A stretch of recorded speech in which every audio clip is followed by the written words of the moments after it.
Hello everyone. Welcome back to my YouTube channel. My name is Advocate Priti Kumari and I am practicing in Supreme Court of India. Today I will teach you about jurisprudence. What is jurisprudence? The basics and the schools of jurisprudence. Because jurisprudence is not a codified law, so I will tell you what you have to study and what not. And I will teach you in handwritten notes, and if you want that handwritten notes in PDF, then you can comment. And if you want the syllabus which I have prepared, a PowerPoint presentation that is chargeable, so you can mail me. Just check the description. It is according to the CCSU board syllabus. Okay, and it is in English only. So let's start.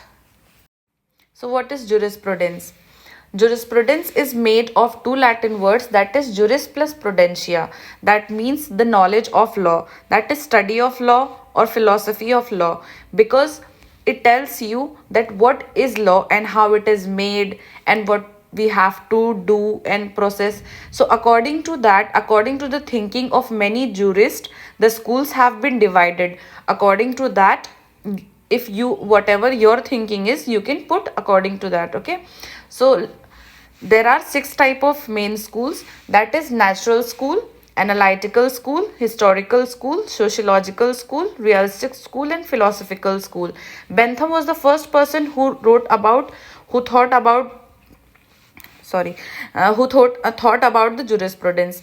And Austin was the father of English jurisprudence. The natural law school tells about the nature, what nature has given as per the law. Analytical school sees about the present. Historical school, as by the name, it talks about the history. Sociological school, that talks about the society. Realistic school, that talks about the reality, what is in the what is going. And philosophical school talks about the morals. So let's start with the notes. Welcome. जब हम कभी भी law पढ़ते हैं तो law का मतलब क्या होता है? कभी हम पढ़ते हैं तो family law, property law, means अलग अलग टाइप का लॉ होता है, ठीक है। बट जुरिस्प्रूडेंस क्या होता है? जुरिस्प्रूडेंस ये बताता है कि लॉ है क्या, लॉ कैसा होना चाहिए, लॉ का प्रिंसिपल क्या होना चाहिए और उसका एप्लीकेशन क्या होना चाहिए। तो जुरिस्प्रूडेंस का मतलब है study of philosophy of law. Okay, so let's start. ये आप पढ़ लेना। फिर the main schools of jurisprudence. What are the main schools of jurisprudence? That is natural law school. And what is natural law school? The school that believes that the law based on moral principles inherent in human nature, these principles can be discovered through reason. These principles can be universal. For instance, the idea that everyone has a right to live is a universal principle, meaning they apply it to. Okay, so I will tell you what's the meaning of it. जैसे कि अभी हमने पढ़ा, the school believes that the law is based on moral principles and inherent in nature. Example, कोई भी आदमी किसी गांव में जाओ, ठीक है, जहां पे पुलिस थाना नहीं है, कुछ भी नहीं है, वहां पे कोई कानून, कोई लिखित कानून कुछ भी नहीं बना हुआ है, ठीक है, फिर भी उनको पता है मर्डर करना गलत है, फिर भी उनको पता है चोरी करना गलत है, फिर भी उनको पता है रेप करना गलत है। तो इस टाइप का जो कानून रहता है, जो पहले से बना के भेजा हुआ है, जो ह्यूमन में इनहेरेंट है, उस टाइप के जो कानून रहता है, उस टाइप के लॉ को जो ऐसा थिंकिंग रखते हैं कि वही जो है नेचुरल, उसे नेचुरल लॉ ऑफ स्कूल में काउंट किया जाता है, ठीक है। और जैसे इसमें लिखा हुआ है कि this things are universal. Okay, इसे आप चेंज नहीं कर सकते हो। आप दिल्ली, मतलब हमारे भारत के कोई स्टेट में रहो, किसी भी कंट्री के किसी भी स्टेट में रहो, ये चीज है कि ये नेचर का दिया हुआ है, आप इसको ना नहीं बोल सकते हो और इस चीज को कभी भी आप मतलब नकार नहीं सकते हो, ना ये रूल कभी चेंज होगा, ठीक है। ये नेचर लॉ ऑफ स्कूल वाले जितने भी जूरिस्ट है वो इस चीज को मानते हैं, ठीक है। जो एनालिटिकल लॉ स्कूल है उसका ये नहीं मानना है कि आप लॉ अभी कैसा है कैसा नहीं है, उसका पास्ट क्या था, उसका फ्यूचर क्या है। उसका ये मानना है कि अभी एट प्रेजेंट जो लॉ है, जो कानून बना हुआ है, उसे और बेहतर कैसे बनाया जाए, वो एनालाइज करके देखते थे। इसका हम एग्जाम्पल भी आपको बताएंगे आगे। हियर एनालिटिकल लॉ स्कूल जो है वो focus on existing law, okay, it analyse the law that exist, not based in historical और फ्यूचर पर्सपेक्टिव। ये जो प्रेजेंट में है उसमें बिलीव करता है। अब एग्जाम्पल, यहां पे गाड़ी चल रही है, ठीक है, उनको बताया गया है पहले से, जो सोवरेन है, जो अथॉरिटी है, उसने बताया लेफ्ट में गाड़ी चलाना है तो लेफ्ट में ही चलेगा। उनका ये मानना है कि अगर लेफ्ट में बोला गया है तो लेफ्ट में ही चलो, और अगर जो भी अथॉरिटी का बात नहीं मानता है तो उसको पनिश किया जाएगा, ठीक है, दैट ही विल और she will be punished according to that. Separation of law and morality, whether you think driving on left is better or worse than driving, or the left is better than worse then driving on the right, doesn't matter. The law is what it is and you must follow. For instance, law as a command किस तरीके से देखता है analytical school? A sign that says no parking allowed in the park, ठीक है, no vehicle parking is allowed in the park, लेकिन वो लोग, and if you park there you might get ticket, okay, ये कमांड उन्होंने देखा। फिर focus on the existing law, analyse what does it mean by the vehicle, is it a car, is it a bicycle, is it a skateboard, anything. तो वो ये सोचेंगे कि vehicle अगर बोला है तो किस टाइप का व्हीकल बोला है, क्या वो कार बोला है, क्या वो मोटरसाइकिल बोला है, क्या वो बाईसाइकिल बोला है, क्या वो स्केटबोर्ड बोला है, व्हीकल मतलब किस टाइप का व्हीकल, ठीक है। Then Jerry Bentham, the limits of jurisprudence. अच्छा, ये जो दो है बेंथम, जिन्होंने फर्स्ट बनाया था, मतलब उन्होंने ये अंडरस्टैंड किया था कॉन्सेप्ट, और जॉन ऑस्टिन जो इंग्लिश जुरिस्प्रूडेंस का फादर है। इन्होंने दो बुक लिखी है, आप चाहो तो पढ़ सकते हो अगर आपको जूरिस्ट ही बनना है। The limits of jurisprudence define लिखा है जेरनी बेंथम ने। जॉन ऑस्टिन ने लिखा the province of jurisprudence determined. And इसमें और भी दो लोग हैं, जॉन सैलमन और HLA हार्ट, ये दोनों भी ये वाले एनालिटिकल स्कूल के हैं, ठीक है।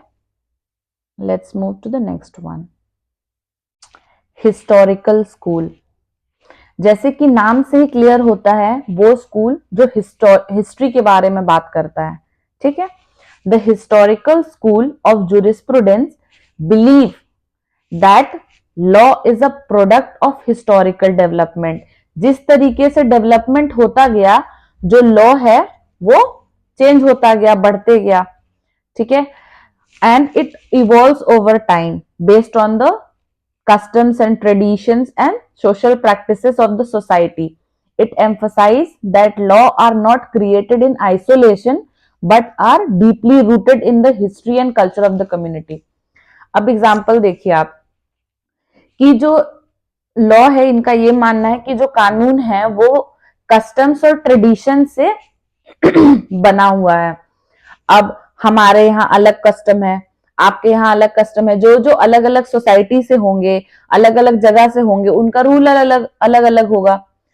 जो नेचर, जैसे मैंने नेचुरल लॉ स्कूल का बताया, जो नेचर का लॉ है वो नेचर का है ही, बट ये जो है, ये अब फॉरेन का कल्चर अलग है, यहाँ का कल्चर अलग है, तो इस चीज के बारे में बताया गया है। अब जैसे देखिए शादी, ठीक है, किसी के कस्टम में अलग तरीके का शादी होता है, हमारे कस्टम में अलग तरीके का होता है, आपके कस्टम में अलग तरीके का होता है, तो ये भी एक तरह का कानून है।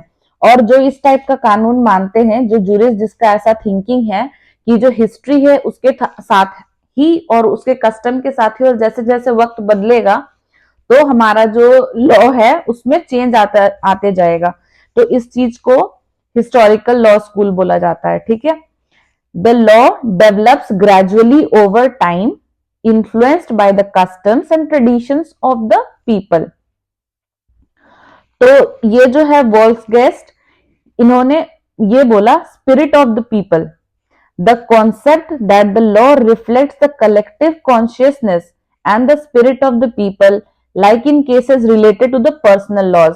अब हमारे में जैसे पर्सनल लॉज भी बने हुए, हिंदू मैरिज एक्ट अलग बना हुआ है, मुस्लिम लॉ अलग बना हुआ है, और धीरे धीरे उसमें तरक्की भी आया है, अलग अलग उसके बाद एक्ट्स बने, ठीक है, कि डेवलप गार्जियनशिप का, अडॉप्शन का, फिर उनका ट्रिपल तलाक और बहुत सारे चीज बने ना। तो ये इस चीज के बारे में बात करता है। मतलब आप देख रहे हो जूरिस्प्रूडेंस जब आप पढ़ रहे हो, तो चलो मैं इस चीज को बाद में बताऊंगी। तो इसके जो कुछ है मेन, वो है फ्रेडरिच कार्ल वॉन सेविग्नी, ये बहुत इंपॉर्टेंट है, ठीक है। फिर है एडमंड बर्ग, पुचता, गस्तव और सर हेनरी मेन। ओके, हो सकता है मेरा प्रोनाउंसिएशन थोड़ा आपको प्रॉब्लम कर रहा हो। तो हमारा जो फोर्थ स्कूल है वो है sociological school. This school considers law as a social institutions that must be understood in the context of the society. It emphasizes relationship between law and society. जो लॉ है और जो सोसाइटी है उसके बीच में जो रिलेशनशिप है वो लॉ है, ठीक है। जैसे मतलब सोशियोलॉजिकल स्कूल ये मानता है। अब हम लोग कभी भी कोई कानून बनाते हैं तो वो सोसाइटी के हिसाब से ही बनाते हैं ना। हम लोग एक इंडिविजुअल को लेके नहीं बनाएंगे कि ये इंडिविजुअल को दिक्कत हो रहा है इसलिए मुझे ये कानून चाहिए, नहीं, पूरे सोसाइटी को कंसिडर करेंगे जब भी हम लॉ बनाएंगे, ठीक है। आगे बढ़ते हैं। अभी जैसे हमने पढ़ा, ठीक है, कौन सा हिस्टोरिकल लॉ स्कूल, इसमें मैं क्या एग्जांपल दे रही थी, आप मतलब अभी देख रहे हो तो इससे आपको पता लग रहा है ना कि जूरिस्प्रूडेंस कितना इंपॉर्टेंट है। जिस जिस टाइप का जूरिस्प्रूडेंस बनाया गया, अब जैसे हिस्टोरिकल, ठीक है, तो हमारे अलग अलग कस्टम्स बने हैं, अलग अलग कस्टम्स के हिसाब से कानून बना है, ठीक है। तो हर स्कूल और हर ये सारे कुछ इंपॉर्टेंट है, ठीक है, इसलिए इसको फिलोसफी ऑफ लॉ बोलते हैं। बस दिक्कत ये है कि ये सेक्शंस, आर्टिकल्स और ये सब चीज में कॉडिफाइड नहीं हुआ है। अभी जैसे मैंने सोशियोलॉजिकल स्कूल का बात किया तो वही मैंने बोला कि एक इंडिविजुअल के लिए कानून नहीं बना है, ठीक है, एक इंडिविजुअल के वजह से उस चीज में गौर किया गया है, फिर उसको फॉर्म किया गया है, लेकिन सोसाइटी के हिसाब से फॉर्म किया गया है, इसीलिए इसको सोशियोलॉजिकल स्कूल बोलते हैं। अब इसके आगे पढ़ेंगे। So the sociological school emphasizes of the school, the jurist should focus their attention on social purpose and interest served by law rather than on individual and their abstract things. Okay, इसके जो main है, जो significant contributors, इसका नाम पढ़ सकते हो आप। And then 5, realistic school. The realistic school of jurisprudence focuses on how law is actually applied in real life rather than what law is in the paper. इसका कॉन्सेप्ट आप इतने में समझ रहे होंगे क्या कहना चाहते हैं। Example, the realistic content that law has emanated from judges. The law is what court do not what it says from them judges are the law. Example, air pollution, littering cases, noise pollution, hurt, defamation, illegal parking, this figure include ये जो है ये main उनके contributors हैं, ठीक है, Karl Llewellyn and Oliver Wendell Holmes. इसके बारे में मैं 1 मिनट बताती हूँ आपको। तो यहाँ पे रियलिस्टिक लॉ स्कूल क्या बोलता है, मुझे फर्क नहीं पड़ता आपका हिस्ट्री क्या है, आपका प्रेजेंट क्या है, पास्ट क्या है, मुझे उससे फर्क ही नहीं पड़ता। आपके कानून में क्या लिखा हुआ है, क्या नहीं लिखा हुआ, मुझे उससे फर्क नहीं पड़ता है। अगर एक आदमी जाता है, ठीक है, किसी भी केस में, तो जज क्या बोल रहे हैं वही हमारे लिए कानून है। मतलब जो भी सीनियर है, जो भी सॉवरेन है, जो गवर्नमेंट है, जो बोल रही है कि ये चीज मानना है तो मानना है, वो बस इस चीज में चलते हैं, ठीक है। That is realistic. मतलब जो अभी प्रेजेंट में जो रियलिस्टिक जो चल रहा है सिर्फ उस बात पे फोकस करते हैं। इस टाइप के जो जूरिस्ट है, जो भी मैंने नाम लिया, Oliver Wendell Holmes and Karl Llewellyn, ये जो है ये है रियलिस्टिक स्कूल के जो जूरिस्ट थे। ठीक है, नाउ फिलोसफिकल स्कूल। आप रियलिस्टिक स्कूल तक समझ गए ना। नाउ फिलोसफिकल स्कूल, अगर आपको कोई भी क्वेश्चन हो तो भी आप मुझे मेल कर सकते हो। आप मुझे इंस्टाग्राम में सेम नेम से चैनल है, आपको अगर, तो आप वहां पे मुझे डीएम कर सकते हो। आपका कोई भी क्वेश्चन होगा तो मैं सॉल्व करूंगी। ठीक है, then philosophical school. The philosophical school also known as the moral school focuses on the moral foundations of the law. ठीक है, किस चीज में फोकस करता है? मॉरल्स में, ट्रेडिशन, सॉरी, मॉरल्स में, एथिकल वैल्यूज में। ठीक है, moral foundation of the law, it seeks to understand the reason behind the establishment of law. Reason क्या था जिसके वजह से ये बना है, और इसका मॉरल इम्प्लीकेशंस क्या है। ये जो नेम्स है वो देख लेना आप। This school emphasises that law should reflect moral values and principle.